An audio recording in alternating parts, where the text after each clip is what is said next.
Olha Aê, ele aí. ah, Boa noite, Fred. Tudo boa bem, cara? noite aí. Tudo certo? Seja bem-vindo mais uma vez. Eu Valeu. ia começar, eu ia começar a leitura aqui do teu currículo, cara, mas eu preferi te Então, esperar para mexe. você estar presente.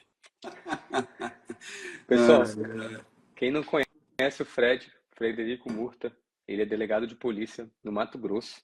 Ele é o meu convidado especial de hoje, tá?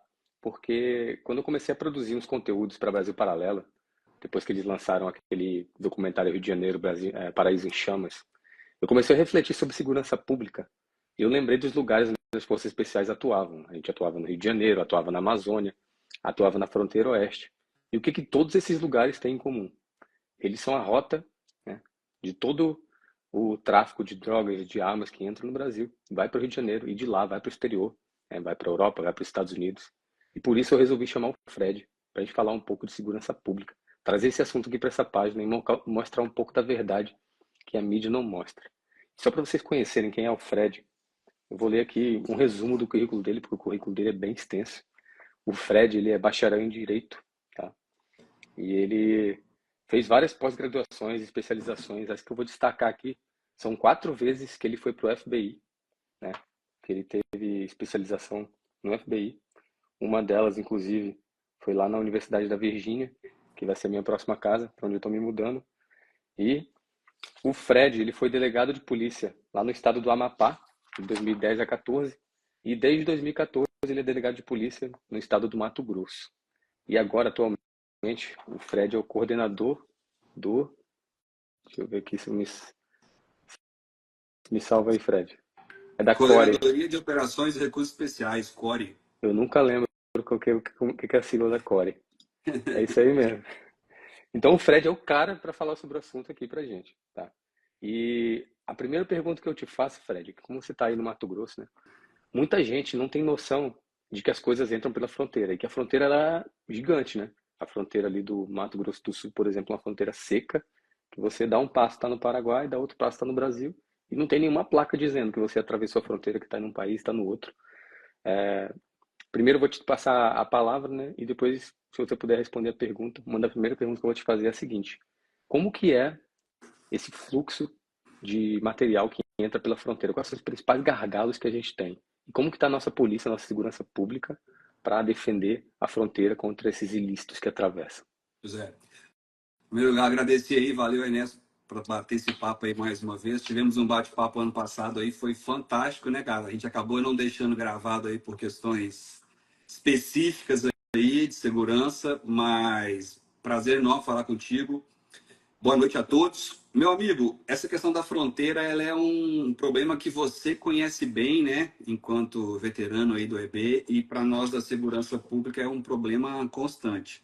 Ela é uma obrigação de todos, né? Soberania nacional é uma obrigação da União, uma obrigação dos estados, todo mundo tem que trabalhar. E nós sabemos que as fronteiras do Brasil, elas são um caso à parte, são poucas situações no mundo que a gente pode utilizar como paralelo, por conta da quantidade, da grande área, da extensão e da pluralidade de países com que a gente faz divisa, né? Que a gente faz fronteira.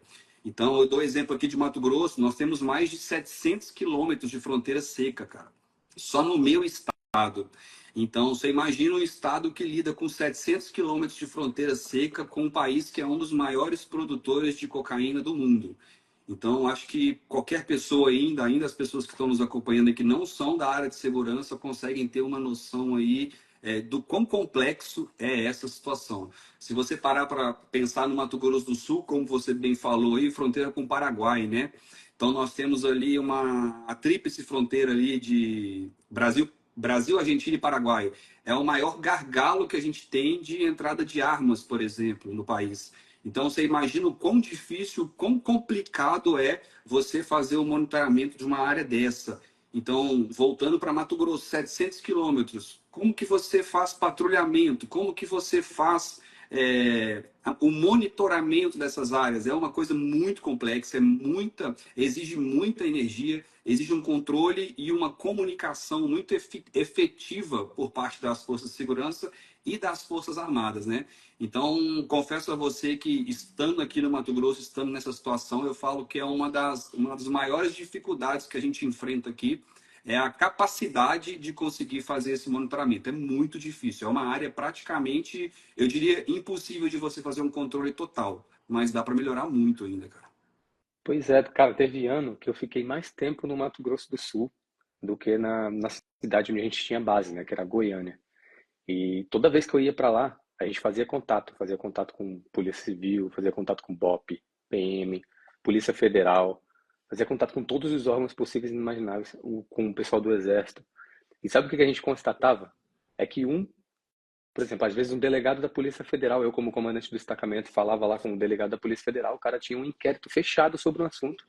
E a polícia do lado não sabia, ainda estava começando a investigação. Então eu sentia muita falta dessa integração do sistema de inteligência, né? Porque eu achava assim, eu tô no exército aqui, mas lá o pessoal da polícia, o pessoal se conversa, né? Aqui dentro do exército talvez a gente não se converse, mas lá o pessoal conversa. Mas não, cara, o pessoal não conversava.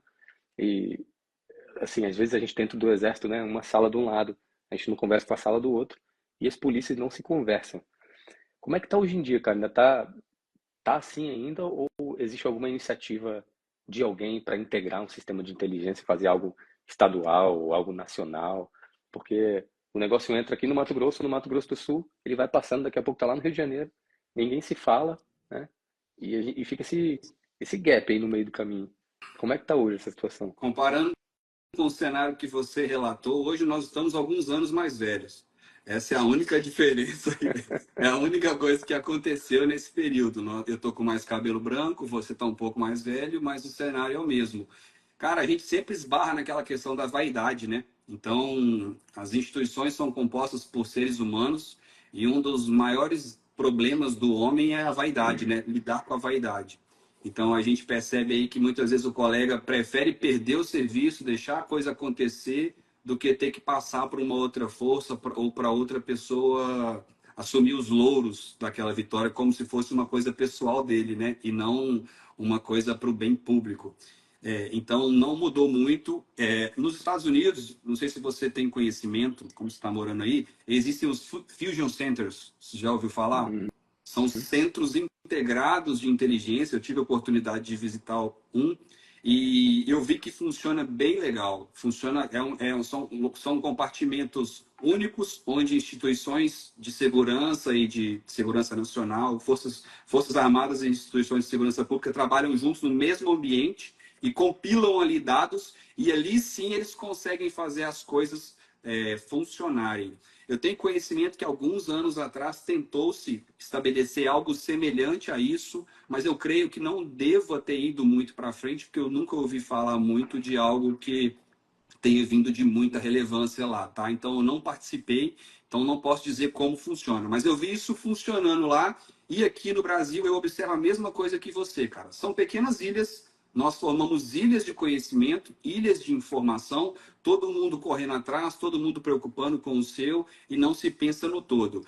E isso é uma coisa que a gente deveria contar com a organização, com o investimento, com a capacitação vindo do governo federal, por exemplo, que seria quem deveria ter essa funcionalidade de organizar as coisas, né? E a gente não vê isso acontecendo. Aí vem pela falta de interesse de governo, né? De Estado, e também pelas dificuldades ali de lidar com o material humano que muitas vezes fica obstaculizado ali por conta das vaidades, né? Então, infelizmente, a gente ainda tem um cenário muito parecido, tem que evoluir muito nesse aspecto, cara.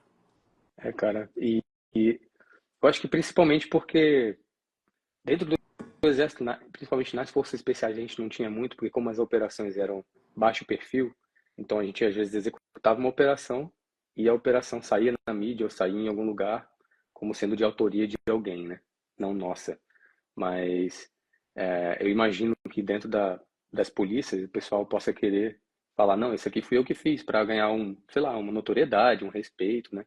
E às vezes por conta disso o pessoal fica com receio de passar uma informação, ou compartilhar uma informação, ou não sei se o receio é vazamento, né?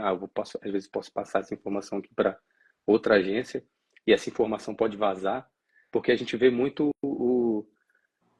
lá no Rio de Janeiro, por exemplo. A gente trabalhava, ficava um mês planejando a prisão de um chefe de uma facção. Primeiro a gente tinha que estudar se aquele cara ali era o cara para ser preso mesmo, né? Porque o próximo no lugar que ia entrar no lugar dele, às vezes era mais sanguinário. Aí o primeiro estudo que tu tinha que fazer era esse. Será que vale a pena prender esse cara? Esse cara aqui, cara, ele é filha da puta, mas pelo menos ele não mata a polícia. Se eu prender ele, o próximo vai matar toda a polícia que passa.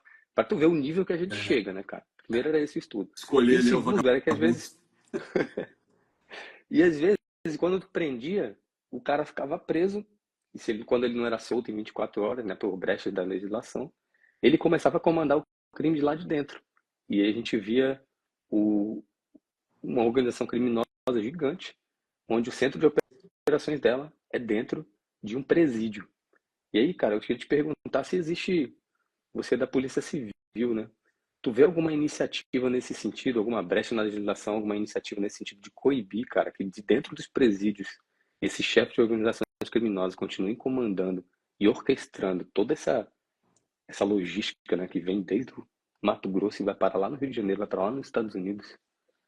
Cara, eu costumo botar muito a culpa na legislação, em várias coisas, cara. Muita coisa eu culpo, sim. Eu acho que a nossa legislação ela é frágil, ela é frouxa. Mas nesse caso específico, eu acho que eu apontaria dois outros problemas que vêm antes da legislação, cara. A questão da corrupção, que não tem como a gente negligenciar, né? A corrupção ela existe. Na verdade, a corrupção ela está entranhada no brasileiro, cara. Eu acho que você que está morando fora aí já há algum tempo consegue vivenciar isso de uma maneira muito clara, né? O brasileiro lida com a corrupção com uma naturalidade muito maior do que deveria. Então a gente tem muita situação de corrupção, até em pequenas coisas, não vai ser diferente quando a gente está envolvendo crime organizado e dinheiro. Então acaba tendo uma fragilidade, sim, por conta da corrupção, que não tem jeito, não tem como fugir disso, temos que apertar, arrochar mesmo o cerco, não deixar expurgar esse tipo de servidor e tomar muito cuidado com isso, mas também, cara, falta interesse e coragem. Porque para você fazer isso que você tá citando, que seria a solução, você vai mexer com outros organismos.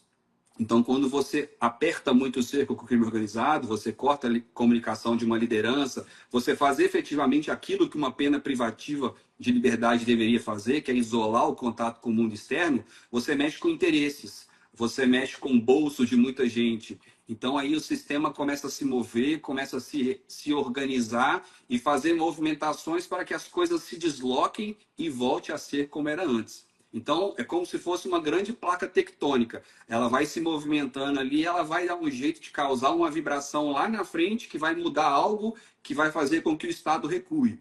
Então, para que isso aconteça, para que a gente consiga fazer isso, a primeira coisa que a gente precisa é de coragem de quem está na frente, de um secretário, de um governante, alguém que bote a cara e fala: eu vou combater, mostre o lado que está, eu estou contra, vocês são inimigos do Estado, vocês vão ser tratados como estão pedindo para ser tratados. Vou cortar comunicação, não vou deixar entrar celular, vou fechar totalmente, não vai ter regalia. Só que para você fazer isso, cara, você precisa de interesse e muita convicção mesmo de quem está realizando. Porque, como dizia o Capitão Nascimento, o sistema é foda, parceiro. Você faz sua parte, você aperta daqui, o negócio se move de uma forma que lá na frente vai causar uma vibração que vai mudar o fulano, que vai mudar o ciclano, aí tira determinado cara de uma posição, joga ele para cima para ele cair para cima, o sistema se reorganiza e tudo volta a funcionar como era antes. Então depende muito de coragem de quem está na frente das pastas. Então é uma postura que muitas vezes custa caro, é um capital, pode custar um capital político alto e a maioria dos caras não estão dispostos a comprar essa briga.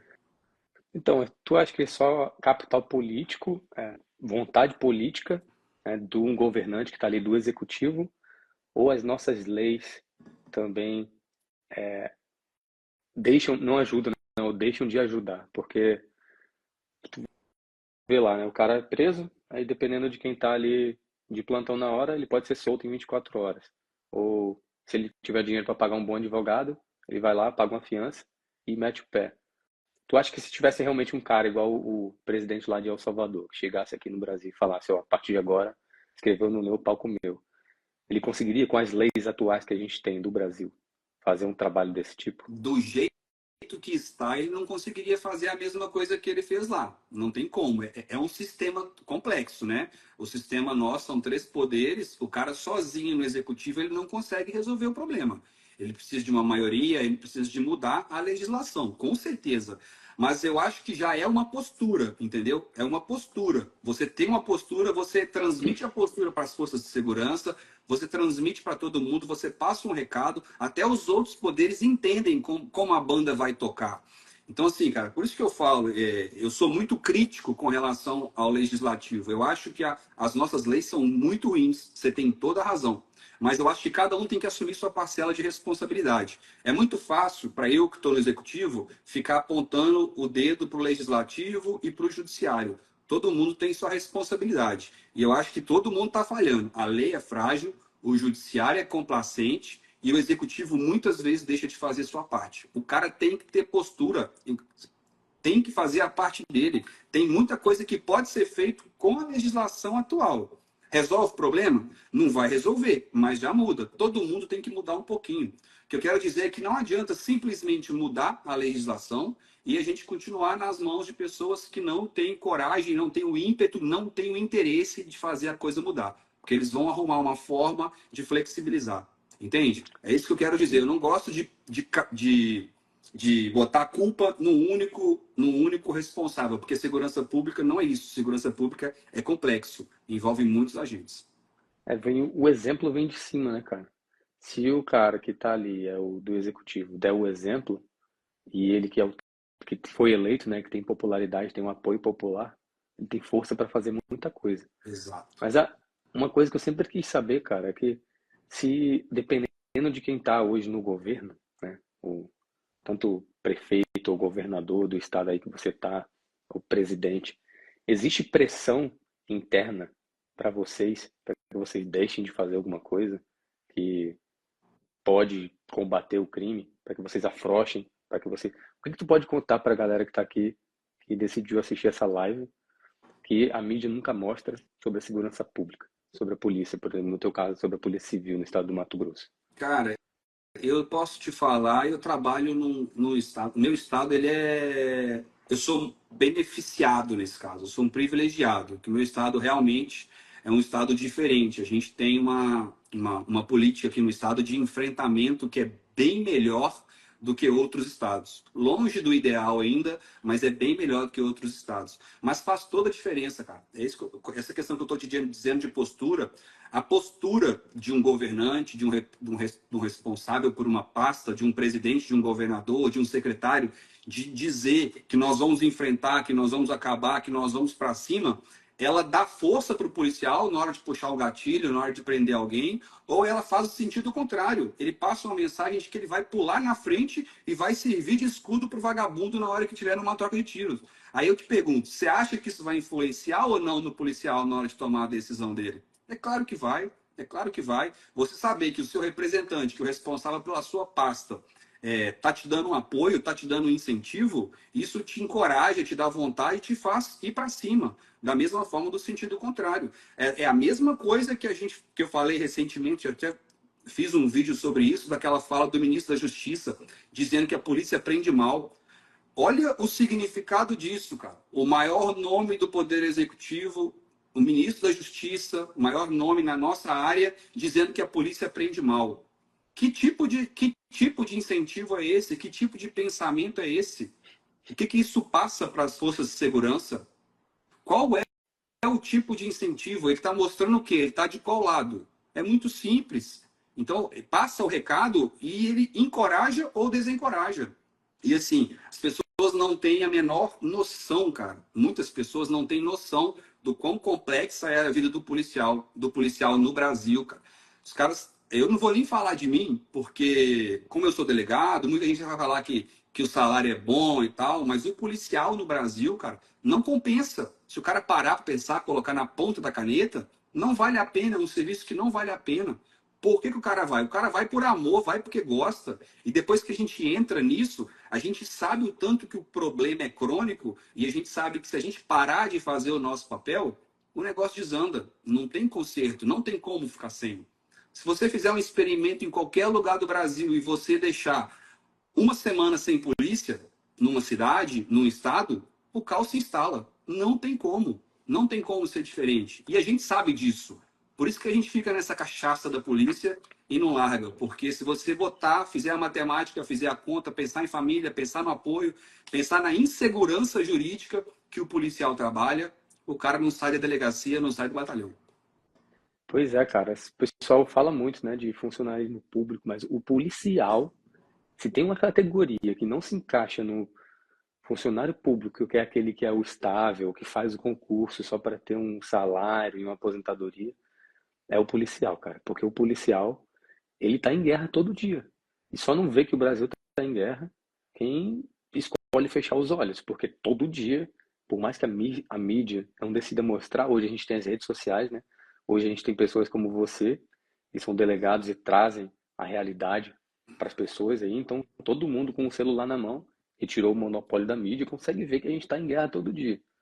E, e me enche de tristeza no coração quando eu vejo pessoas. Ops, tá tudo certo aí? Voltou, voltou. É quando eu vejo o pessoal denegrindo a imagem de policial, cara. Isso enche meu coração de tristeza, porque o policial, eles realmente são os heróis sem capa que a gente tem, né? Nunca, não ficam pedindo reconhecimento, não ficam pedindo nada. Eles querem fazer o trabalho deles bem feito, né? E que a gente, para trazer paz pra gente. E quando tu tava falando do Brasil aí, cara, eu tenho uma curiosidade, né? Curiosidade minha que eu acho que o pessoal também tem. Tu foi 4 vezes fazer cursos, né, no FBI, aqui nos Estados Unidos. Teve um aqui que foi em El Salvador, em 2019. Se tu pudesse resumir em um ensinamento, ou se um ensinamento for muito pouco, puder trazer mais, mas ensinamentos que você trouxe desses intercâmbios que você fez, que você poderia, que você acha que poderiam ser implementados no Brasil, que tu viu fora, o que que seria? O que que eu vi lá fora que eu acho que mudaria o cenário aqui dentro? Isso. Cara, eu penso que a mudança total da legislação, como você bem disse aí, é uma mudança. É porque quando a gente fala de postura, cara, quando eu falo de postura, é postura do Estado. O Estado como um todo, envolve todos os poderes. Então é postura nossa de segurança pública, dos governadores, do presidente, e mudança também de interpretação das leis, da lei escrita, né? Do diploma legal e da interpretação. Eu acho que quando você muda a postura, você muda o rumo do país. Então, eu penso, por exemplo, que o policial nos Estados Unidos é a maior diferença que eu vejo do cenário da segurança pública norte-americana para a nossa. Segurança jurídica, ponto. O cara trabalha com segurança jurídica. O policial sai para trabalhar com uma quantidade mínima de equipe, com equipamentos, num cenário que ele sabe que a legislação está do lado dele. Ele sabe que alguém que for intervir contra a equipe, que vier para cima dele, ou se ele precisar de entrar numa ocorrência para defender alguém, que ele pode dar quantos disparos forem necessários para cessar uma agressão. Então o cara está vindo na direção dele, ele vai dar 20, vai dar 30 disparos, e ele sabe que ele está cobertado pela lei. O cara sequer vai ser denunciado por conta disso. Aqui no Brasil, o cara dá 2 disparos no segundo, o cara tá vindo e ele já fala, não, o terceiro é melhor eu correr, porque se eu der o terceiro vai dar problema. A gente ri, cara, mas É, e para não chorar. é rir para não chorar, cara, porque o policial depois tem que lidar com advogado, tem que lidar com preocupação. Por mais que a gente sabe que a maioria dos casos vai conseguir justificar numa legítima defesa ali, é uma dor de cabeça, é uma preocupação policial, é um custo alto, um custo financeiro e mental. Você imagina você ficar 2, 3, 4 anos respondendo um processo, correndo o risco de isso cair na mão de um juiz novo, de alguém que tem um pensamento diferente e que entende que o policial não pode dar mais de 3 tiros em alguém, porque mais de 3 tiros é excesso. Você entende? E a realidade é essa, cara. E aí o cara vai, 2, 3 policiais, 4 policiais de pistola, com uma calibre 12, para ir enfrentar 3, 4 caras de fuzil. E aí você quer que um policial no Rio de Janeiro entre numa favela, naquelas condições, naquela situação de guerra declarada que eles vivem ali, ganhando mixaria, e quer que o cara se exponha e entre ali com cuidado, porque ele pode ser que ele tenha que acertar, ele acaba acertando um morador e responda por isso. E você vai punir o policial ainda por conta de uma situação dessa. É um absurdo, cara. Então o policial vive nessas condições. Eu já falei isso algumas vezes, Se você trouxer um policial daí dos Estados Unidos, trouxer ele para cá para trabalhar com a gente, deixar ele fazendo um estágiozinho aqui, o cara não vai sair da delegacia, o cara não vai sair do batalhão. Ele vai falar, nessas condições, de jeito nenhum que eu vou trabalhar, ciente do cenário, entendeu?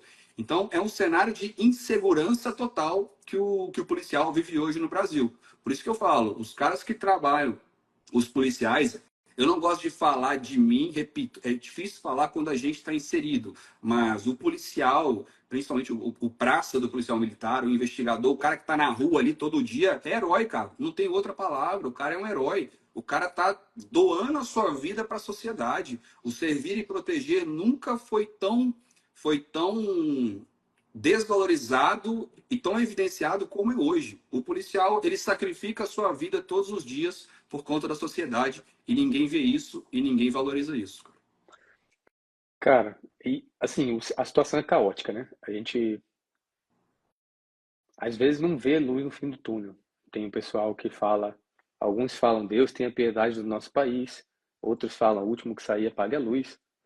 Eu, por eu ter saído do Brasil, quando eu falo sobre patriotismo, sobre valores, sobre esse tipo de coisa, ainda recebo algum tipo de ataque, porque a pessoa fala, saiu, é fácil. Mas eu pretendo voltar para o Brasil. E eu quero deixar o meu tijolo, a minha contribuição, né? É por isso que eu continuo acreditando, porque fazer vídeo falando sobre isso, eu não ganho nada com isso. Ganho a parte financeira e do produto que eu faço aqui, né, que eu tenho, que eu penso como fosse especial, eu não ganho nada com isso, tratando sobre esse tipo de tema. Eu faço porque eu realmente acredito. E você, Fred, cara, tu vê alguma luz no fim do túnel? Tu vê algo que, cara, a gente precisa fazer isso, se a gente não fizer isso daqui, porque a gente já tá, né? Em 2018 eu fiquei quase 4 meses lá no Rio de Janeiro na intervenção federal e eu vi o estado que aquela cidade estava, cara. Era caos total. A gente ia praticamente todo dia que estava lá, ia para alguma comunidade e tu via que estava enraizado já, né? A população era refém daquilo. E hoje está muito pior. Veio Covid, a polícia foi proibida de entrar nas comunidades. Isso só falando de Rio de Janeiro, né, cara? Que é onde, teoricamente, o pessoal sabe um pouco mais da guerra. Sem falar do restante, dos outros estados que, na Amazônia, onde as coisas acontecem, ninguém fica sabendo. Na fronteira do Mato Grosso do Sul, fronteira do Paraná. O que que tu acha que a gente precisa fazer como país, como sociedade, a médio e longo prazo, para que a gente reverta essa situação?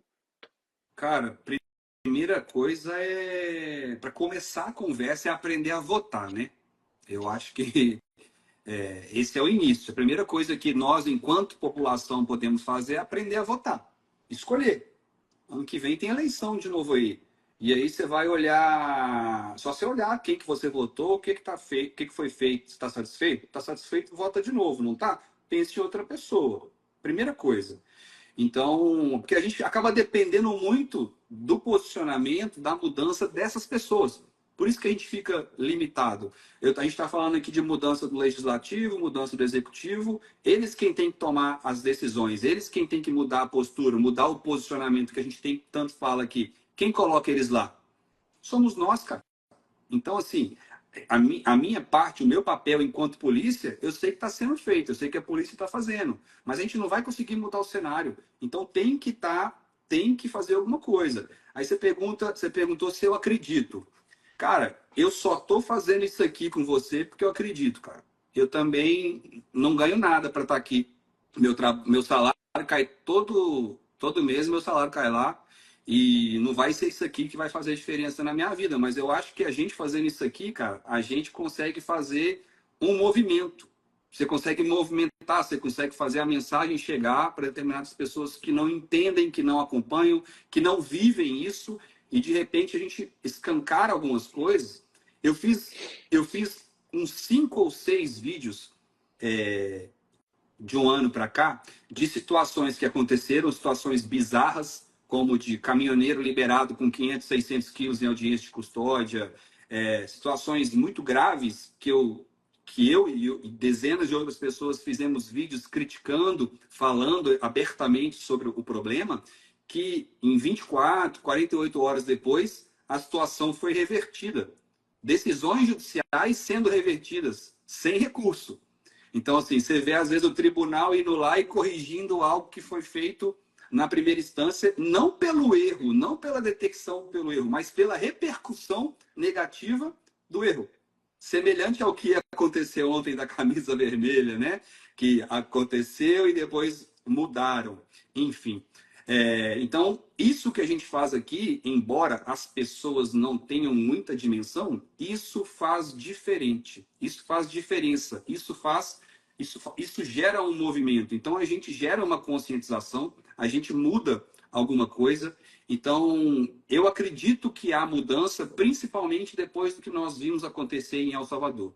Embora seja um país diferente, uma realidade muito diferente, é outro cenário. Eu tive lá em 2018, 2019, salvo engano. Foi quando o Bukele assumiu, foi no ano das eleições. E aquilo lá era muito pior do que a nossa situação. Eles viviam num cenário muito mais difícil que o nosso. E eles conseguiram reverter. Era um país menor? Era um problema mais simples de resolver? Pode ser que sim, mas nós temos muito mais condições. Nós somos um país rico, nós somos um país que temos condições de organizar. Só que a gente precisa de mudança drástica. Então, depois de ver o que aconteceu em El Salvador, eu te falo que eu acredito. É simples? Não. E começa com a gente, cara. Não tem outro jeito. Cara, eu te falar que o trabalho que você tem feito é essencial, cara. Sabe por quê? Porque o monopólio da mídia, o monopólio da narrativa não está mais no controle dos grandes canais de televisão. A narrativa hoje está no controle de quem? Da gente, cara. Que com um celularzinho aqui, ó, faz um vídeo, atinge 20 milhões de pessoas, e essas pessoas ficam sabendo o que está acontecendo, entendeu? É por isso que eu continuo fazendo isso daqui também. Esses dias, semana passada, um amigo meu me ligou para contar uma coisa que aconteceu lá, né? Depois de um vídeo que eu fiz.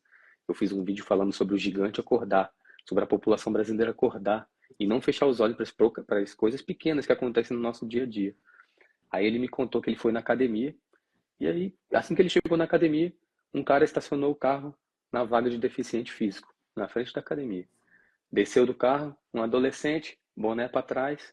Aí na hora ele viu, lembrando do meu vídeo, ele falou: "Cara, o gigante tem que acordar". Aí ele falou, chegou pro cara e falou: "Cara, você estacionou seu carro numa vaga de deficiente". Aí o moleque: "Eu sei, quero que se foda".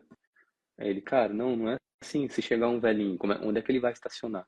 Aí ele: "Cara, eu não tô nem aí". Aí ele falou: "Cara, se você não tirar o seu carro, eu vou ligar para a polícia, eu vou ligar para os órgãos competentes para te multar". Aí sabe o que o moleque falou? Que se foda, pode ligar. Aí, cara, o moleque, esse amigo meu, ligou para a polícia. Aí a polícia: "Ah, infelizmente a gente não pode fazer nada, tem que ligar para o órgão tal". Aí ele ligou para o órgão tal. Aí o órgão tal falou o quê? Cara, infelizmente hoje as pessoas cadastram o carro e às vezes não tem a plaquinha de deficiente, mas o carro é cadastrado. Ele falou: "Cara, eu vi aqui o moleque por 18, 19 anos descendo do carro, não é idoso". E o órgão competente falou: infelizmente a gente não pode fazer nada". Aí tu vê, cara. E aí depois esse moleque foi reclamar na recepção da academia que tinha alguém falando pra ele que para não estacionar. Conseguiu um cartãozinho fake lá de deficiente idoso, colocou no carro. E o pessoal da academia ainda foi falar com esse meu amigo, falando: "Ó, você não pode fazer isso aqui dentro da academia". Revertendo o jogo, cara. Aí eu me pergunto, em que país que a gente tá, cara? Que um moleque estaciona o carro no. Aí realmente, às vezes a gente compara com os Estados Unidos, o pessoal fala que é síndrome de vira-lata. Mas não é síndrome de vira-lata, pô. É realidade, cara. Onde que isso aconteceria aqui? Não, não acontece, pô. A polícia vai na hora lá, entendeu? E no Brasil, infelizmente, cara. E eu não tô falando que o, criticando, né, os órgãos competentes. Por quê? Porque eles, de repente, esses caras já foram 20 vezes, 25 vezes, todo dia, 20 vezes ligam para eles, vão lá, não dá em nada. O cara tem um trabalho do caralho. Leva alguém para delegacia ou multa e dá em nada. Né? O cara tem uma porrada de outras coisas para resolver. Ou simplesmente já desistiu, né? Pendurou a chuteira e falou: "Ah, não é problema meu mais". Então eu acho que esse trabalho que você vem fazendo, cara, é essencial. Eu acho que não só você, como outros, né, membros da segurança pública, não só da Polícia Civil, de outros órgãos também, deveriam sair, deveriam falar. Esses dias teve um agente da Polícia Rodoviária Federal que comentou, né, a morte dos 3 policiais rodoviários federais. A PRF começou a investigar ele, né, deve ser legislação interna. Eu vi lá depois o perfil dele estava até indisponível. E aí eu queria te perguntar como que é, cara, dentro da corporação, você sofre algum tipo de crítica? Que eu sei que sempre tem, né? Mas você sofre algum tipo de retaliação por estar nas redes sociais falando sobre segurança pública, crime organizado?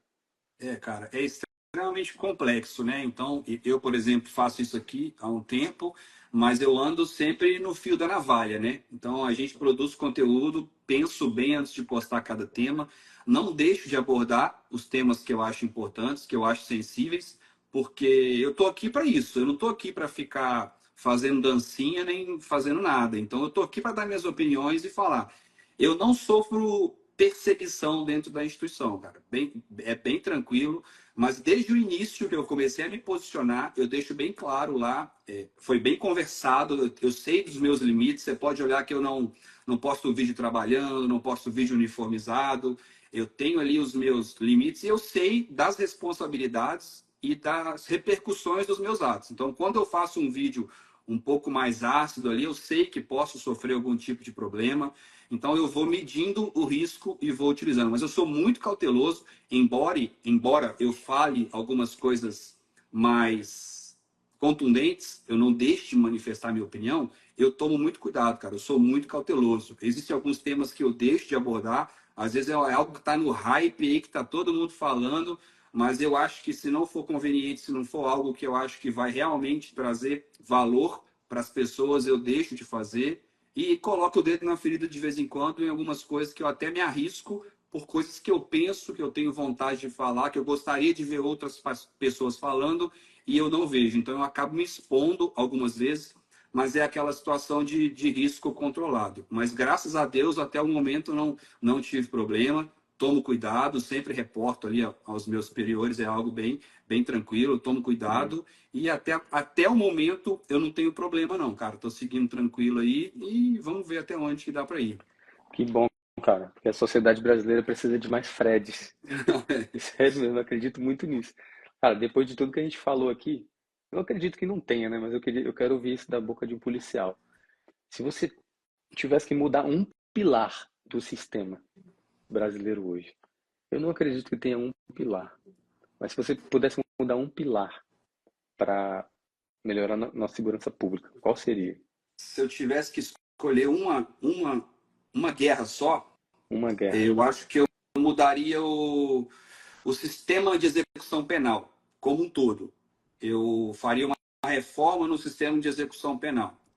Estou só respondendo de maneira hipotética, né? Porque Uhum. isso é complexo. Mas se eu fosse mexer num pilar, seria o sistema de execução penal como um todo. Mudar a legislação, enrijecimento de pena, mudar o sistema de progressão de pena. Nosso sistema de progressão de pena é ridículo.